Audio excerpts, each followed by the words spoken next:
Čau, Agris! Palīdzam būvēt. Labākie maisīšanas aparāti Kolomix. Kas mums jāizdara? Mums ir jāiebetonē keramzīta betona, vieglbetona paliknīca dušai. Tad jautājums tajā, ka mums ir spainīgi betons ar ūdeni. Un tam visam mums vajadzīgs samaisīt keramzīta betonu. Ja? Un sabiedrība tajā jautājumā, kad ir 3 zobu asmenis vai 2 zobu asmenis.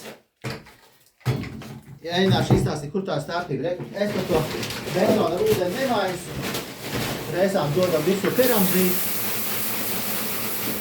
Man vajadzētu šo te pietisties, var arī vairāk bērt.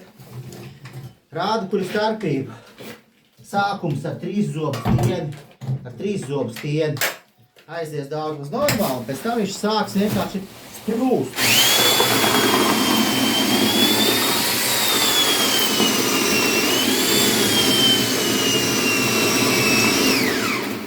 Viņš sāk gurt un nelien pat iekšā.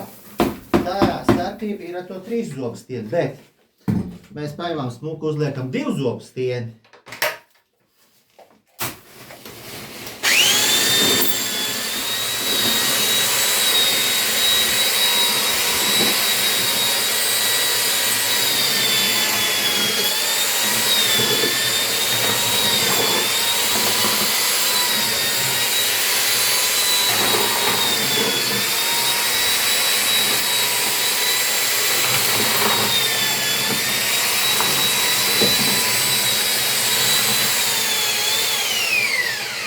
Un mums nekas nesprūst, mums vajag vienkārši bišķiņu ūdeni, viņu vairāk un viņš samaisīsies. Tāpēc tas stāsts ir tajā, ka 2 zobu stienim bišķiņ lēzanāks tas cēlēs, viņš smuki velk iekšā ar 3 zobu stieni, mocīsies un nekas nesanāks. Nu, palīdzam būvēt!